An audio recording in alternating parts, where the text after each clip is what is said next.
രാഹുൽ മാങ്കൂട്ടത്തിനെതിരായ അന്വേഷണം വേഗത്തിലാക്കാൻ crime branch. Social മീഡിയയിൽ രാഹുലിന് പിന്തുണ കൂടുന്ന സാഹചര്യത്തിൽ ഉന്നത കേന്ദ്രങ്ങളും അതിവേഗ അന്വേഷണത്തിന് നിർദ്ദേശം നൽകിക്കഴിഞ്ഞു.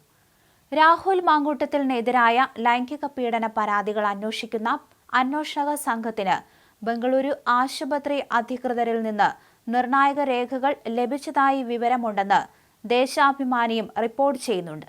കൂടുതൽ അന്വേഷണത്തിനായി സംഘം ഉടൻ തന്നെ ബംഗളൂരുവിലേക്ക് പോവുകയും ചെയ്യും. 2 യുവതികളാണ് ഗർഭഛിദ്രത്തിന് വിധേയരായത്.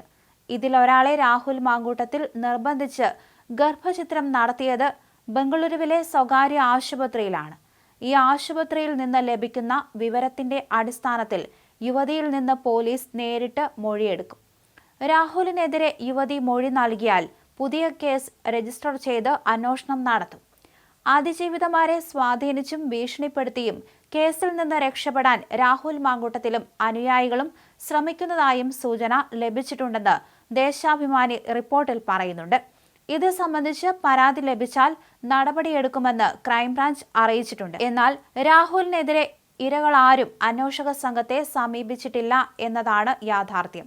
അതുകൊണ്ട് തന്നെ കേസ് അപ്രസക്തമാകാനാണ് സാധ്യത. ഇതിനൊപ്പമാണ് ബംഗളൂരു ആശുപത്രി കഥയിൽ ക്രൈംബ്രാഞ്ച് അഭയം തേടുന്നത്.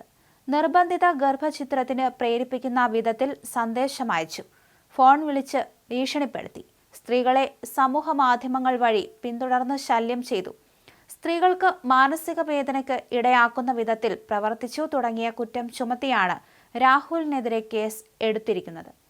നേരത്തെ ക്രൈംബ്രാഞ്ച് കേസിന്റെ FIR പുറത്തു വന്നിരുന്നു. 10 പരാതികളാണ് മൊത്തത്തിലുള്ളത്.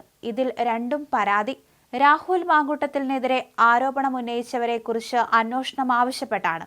ഇതെല്ലാം അന്വേഷണത്തിന്റെ ഭാഗമായി ഉൾപ്പെടുത്തിയിട്ടുണ്ടെങ്കിലും FIR രാഹുൽ മാങ്കൂട്ടത്തിന്റെ പേരിൽ മാത്രമാണ് രജിസ്റ്റർ ചെയ്തിരിക്കുന്നത്. FIRൽ ചുമത്തിയിരിക്കുന്ന കുറ്റം ഇങ്ങനെയാണ്: സ്ത്രീകളെ അവരുടെ താൽപര്യത്തിന് വിരുദ്ധമായി പ്രതി സോഷ്യൽ മീഡിയ വഴി പിന്തുടർന്ന് ശല്യം ചെയ്തു, സ്ത്രീകളുടെ മാനസിക പീഡനത്തിന് ഇരയാക്കുന്ന വിധത്തിൽ പ്രവർത്തിച്ചു, നിർബന്ധിത ഗർഭഛിദ്രത്തിന് നിർബന്ധിക്കുന്ന മെസ്സേജുകൾ അയച്ചും ഭീഷണിപ്പെടുത്തി.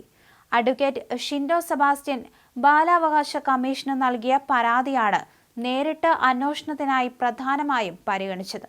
ബാക്കി പരാതികളെല്ലാം ഇമെയിൽ വഴി ലഭിച്ചതാണ്. രാഹുൽ മാങ്കൂട്ടത്തിനെതിരെ റിപ്പോർട്ടർ ചാനൽ ആരോപണമുയർത്താൻ വ്യാജ തെളിവ് നിർമ്മിച്ചുവെന്നതാണ് മറ്റൊരു പരാതി. ഡോക്ടർ സാറ തോമസ് ആണ് പരാതി നൽകിയത്. ഗുവാഹട്ടിയിൽ നിന്ന് ഷിജു പി ജോൺ നൽകിയ പരാതി. മാധ്യമങ്ങളിൽ പേര് വെളിപ്പെടുത്താതെ ആരോപണമുന്നയിച്ച യുവനടിയുടെ പേരിൽ അന്വേഷണം ആവശ്യപ്പെട്ടാണ്. രാഹുൽ മാങ്കൂട്ടത്തിനെതിരായ ലൈംഗിക പീഡന പരാതികൾ അന്വേഷിക്കുന്ന അന്വേഷക സംഘത്തിന് ബംഗളൂരു ആശുപത്രി അധികൃതരിൽ നിന്ന് നിർണായക രേഖകൾ ലഭിച്ചതായി വിവരമുണ്ടെന്നാണ് ഇപ്പോൾ പുതിയതായി വരുന്ന റിപ്പോർട്ടുകളിൽ പറയുന്നത്. എന്തായാലും അന്വേഷക സംഘം അങ്ങോട്ടേക്ക് ഉടൻ തിരിക്കുകയും ചെയ്യും. 2 യുവതികളാണ് ഇത്തരത്തിൽ ഗർഭഛിദ്രത്തിന് വിധേയരായത്. ഇതിൽ ഒരാളെയാണ് രാഹുൽ നിർബന്ധിച്ച് ഗർഭഛിദ്രം നടത്തിയത്. ഇതെല്ലാം അന്വേഷക സംഘത്തിന്റെ പരിധിയിൽ വരുന്നതാണ്.